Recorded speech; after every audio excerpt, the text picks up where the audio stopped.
Every spring, millions of herring come together to lay eggs along the shores and nearby islands of eastern Vancouver Island. It's the largest herring spawn on the west coast of North America, right here in the Salish Sea.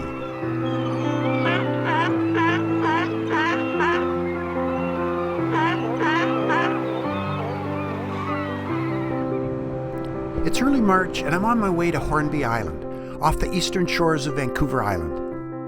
I'm heading to Hornby because historically the island has always been close to the center of the herring spawn activity. As it turns out, the herring spawn has yet to start, so for 5 days I soak up the island. Then one morning I get news that a small spawn is happening along the north shore of the island. I get to a lookout, and way down the shore I see dozens of gulls aloft. Yes, this must be it. So I launch. Ahead, the shore is just covered with gulls. I am just overwhelmed by the sheer abundance of life and the beauty of all of it. I look for a quieter part of the shore. The tide's falling, and I'd like to see if I can find some herring eggs on the rocks. I enter a bay with milky water and patches of creamy foam. The water must be just full of male herring sperm, which means herring could be spawning right below me right now. So I lower my underwater camera. The visibility is poor, but I see shadows darting around in the fog. Herring! Yes, they're right down on the bottom. Herring just fly around my camera. Somewhere in all this movement, females must be laying sticky eggs on the seafloor, and males are releasing clouds of sperm.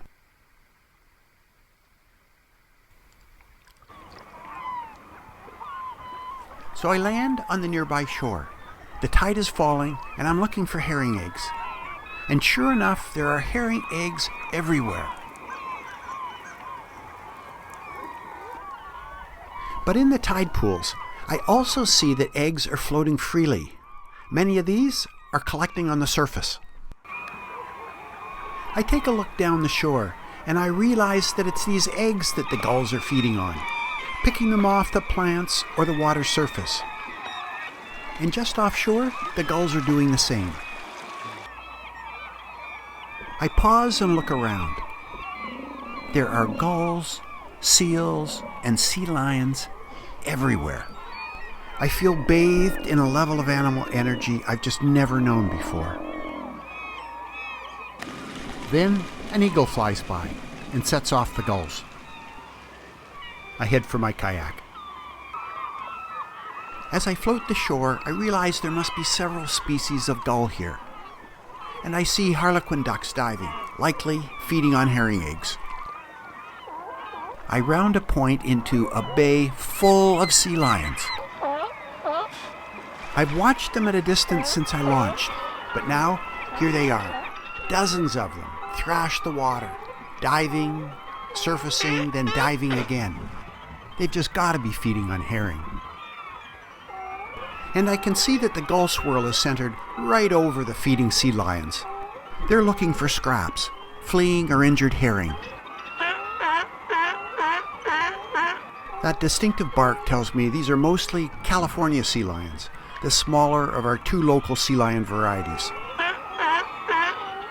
But every once in a while I catch sight of a larger, lighter colored giant among the throng, with that distinctive growl of a stellar sea lion. I watch all this drama from a distance. Several sea lions pass me by, heading offshore. I watch them head to a cluster of other sea lions, taking a break from the feeding frenzy. Many have a flipper or two in the air.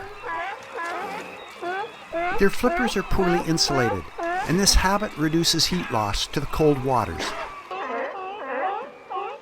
Further west, a group of sea lions is feeding hard on herring.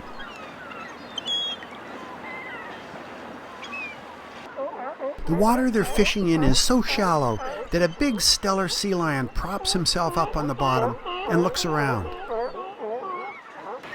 But something else catches my eye. I see a gull dive in and come up with a herring. Another dives in, and two comes up with a herring. A herring rockets out of the water ahead of the sea lion, only to be snagged by a gull. A gull swallows a herring on the fly, and a fast swallow sure pays off.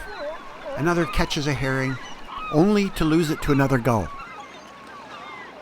I notice for the first time a vast flock of marine birds further offshore. There are thousands of them out there. Closest to me are dozens of Pacific loons diving. Perhaps they're feeding on deep spawning herring. There are also fleets of merganser, another fish-eating duck.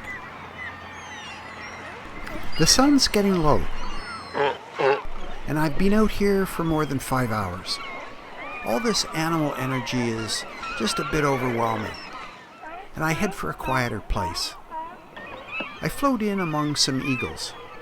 They seem to be keeping an eye on the fray from the sidelines. But then, one flies over to a more central rock. Over time, the feeding energy of the bay moves its way. I watch a sea lion surface right beside the eagle, and the surprise encounter clearly upsets the sea lion. But the tide is rising and the eagle's running out of rock.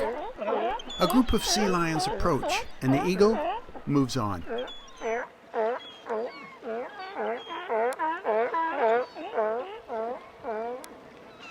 Which in turn sets a flock of gulls in motion.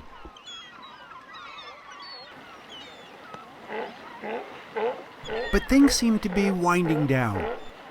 I notice a group of sea lions heading east, maybe heading back for the day to their haul-out rock.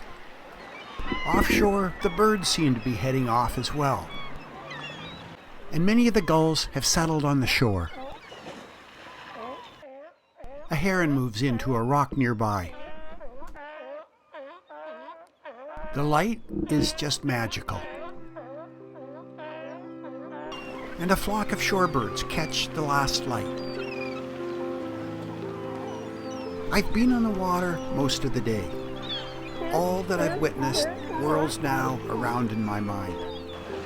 I have watched a grand chaos of great intention.